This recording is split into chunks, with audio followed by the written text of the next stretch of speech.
When I was around 8 years old, my Aunt Stella asked me a question that completely changed how I saw the world. We were walking past a pond when she pointed at it and asked, "Nick, do you know the French word for fish?" Now, growing up in southwest England in the 1980s, surrounded almost entirely by people who looked and spoke just like me, the idea of other countries, much less other languages, had barely crossed my mind. But then she revealed that word, poisson. And honestly, it completely blew me away. Even now, it's a little difficult to explain exactly why I was so fascinated by it.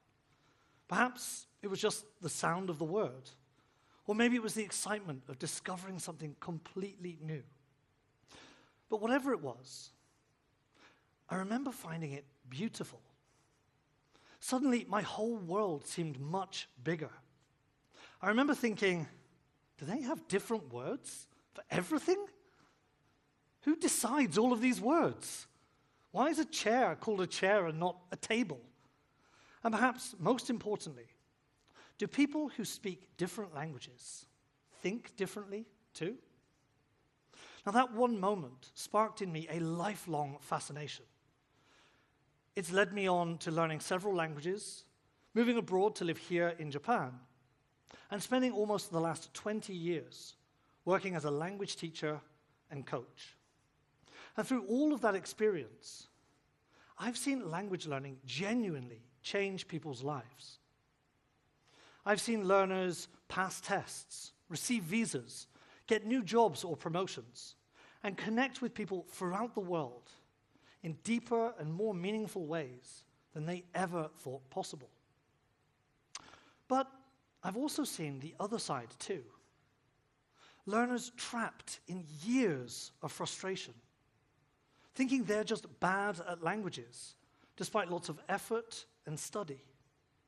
And while there are many reasons that this can happen, today I'd really like to focus in on one very common one that I think gets often overlooked. In fact, it's the same mistake that I made all those years ago when I learned that word poisson. It's just a simple assumption that A equals B, or that poisson equals fish. Now, at the beginning, this is completely natural. In fact, this is how most of us first learn languages at school. Word A equals word B, sentence A equals sentence B. And honestly, there's a very good reason for this. As a beginner, you need a starting point, and translation gives you access. It helps us to remember words, build sentences, and start communicating quickly. And when we're talking about physical, tangible items, it actually works pretty well. After all, a chair is still a chair, the sun is still the sun, and yes, a fish is even still a fish. Over time, though, many learners unknowingly become trapped here. They continue processing the new language entirely through the logic and framework of their existing language. And this is very often where frustration begins to grow. Eventually, any language stops fitting neatly inside the existing system and framework that they're familiar with. And very often, what learners describe as difficult is simply when another language expresses itself differently. Grammar feels strange. Sentence order feels backwards. Certain phrases just don't make that much sense. But rather than recognize this difference, we all too often tend to start labeling it. We say things like, "That rule is weird," or "Why do they say it like that? This just doesn't make any sense." And suddenly, we've now created a new way of looking at the language. Because language isn't just about words. It comes with history, culture, values, perspectives, and other ways of seeing the language, of seeing the world.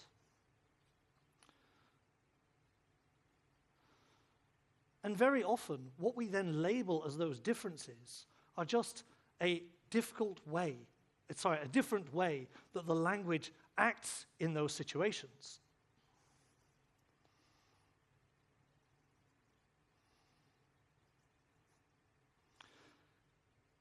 And this becomes especially true when we move beyond those physical, tangible ideas and onto more abstract, intangible concepts. Even within the same language, two native speakers can attach completely different meanings to the same idea. For example, what makes a good relationship? What does success really look like? What even is a good movie? If you ask 10 people, you'll probably get 10 different responses. For one person, a good relationship is about stability. For another, maybe it's about independence.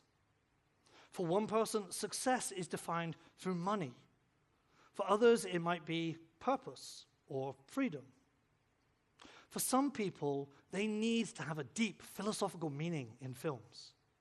For others, they just like explosions and dinosaurs. And you know what?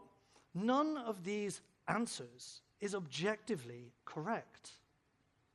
They're instead shaped by our upbringings, our cultures, our experiences, our values, and just simply our personal preferences. So if two people sharing the same language can see the same idea so differently, well then, what about when we expand that to different languages and cultures?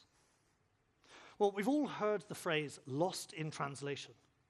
This is where communication visibly breaks down. The message fails and everybody knows it. But I think there's potentially something far more dangerous. Things that are hidden in translation. This is where, by all accounts, communication succeeded. Everyone's familiar with the words, but the underlying message is being interpreted completely differently. Let's look at an example. When I first learned the Japanese phrase kininaru, it was by way of translation.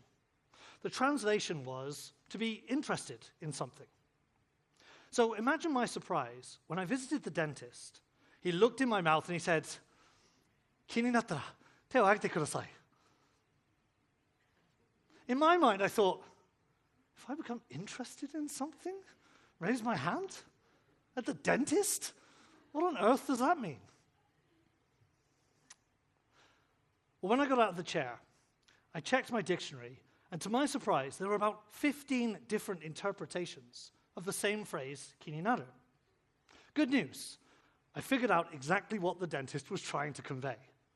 He meant, if something was bothering me, if I felt any pain or discomfort, then raise my hand. Okay, that makes much more sense.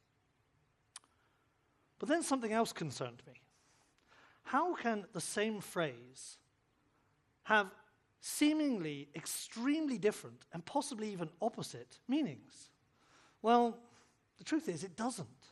At least not when you look at it from within the Japanese framework.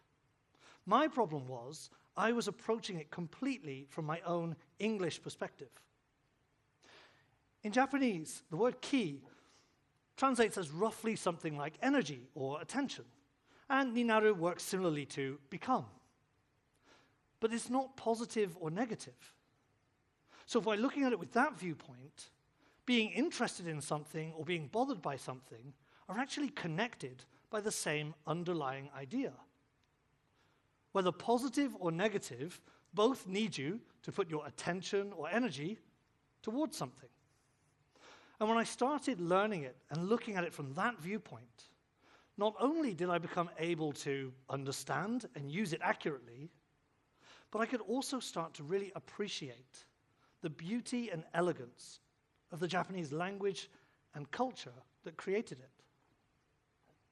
And I think this is where the majority of learners reach a plateau. It's not because they're lazy, and it's certainly not because they lack intelligence or even skill. It's simply because they remain too tied to the logic and framework of their existing native language. As beginners, we naturally want to pull the language towards ourselves, to make it fit our logic, our structures, our ways of seeing the world. But eventually, real progress begins when we stop demanding that the language adapts to us, and instead we move ourselves towards it. We can then start to understand not only what's being said, but also how and why meaning is being expressed that way in the first place.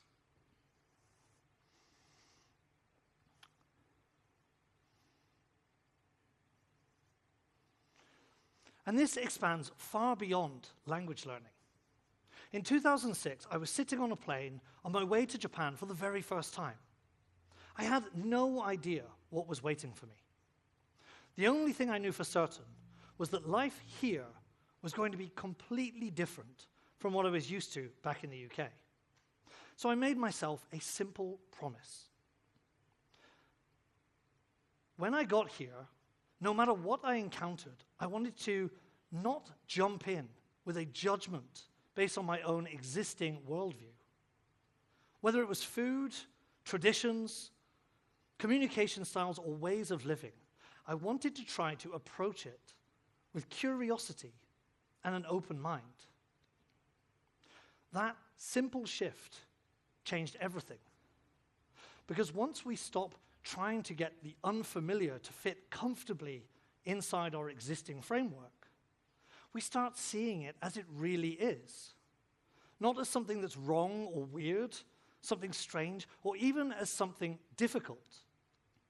Just different. So to borrow a famous phrase from the popular TV show Ted Lasso, be curious, not judgmental. Curiosity creates space. It allows us to pause before assuming. It helps us to recognize that understanding another language, or another people or perspective, is more than just about simply translating words. And that's the real lesson hidden in translation. It's not that translation is bad. It's not that communication is impossible, but just translation is only the beginning. Because language is so much more than just words.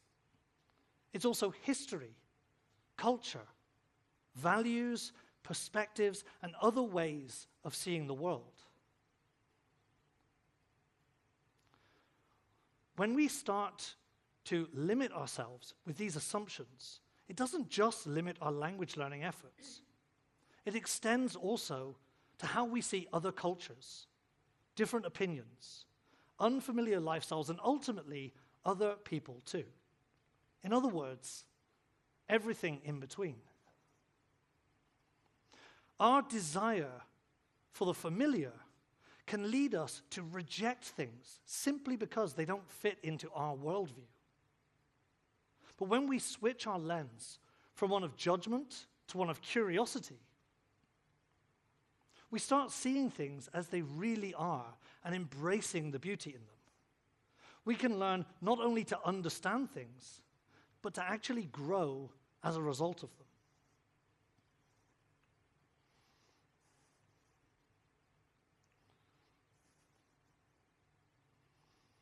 And when we start to recognize that that difference isn't something to fear or to reject, it can change the way that we view the world and other people in that progress. In fact, that's exactly the same wonder that I felt all those years ago as an 8-year-old learning the word poisson for the very first time. That excitement at the realization that there were completely different ways of experiencing the world. So when we approach other languages, cultures, perspectives, and people with curiosity rather than judgment, we don't just become better language learners. We start to notice and appreciate the beauty that's hidden within those differences themselves. Thank you.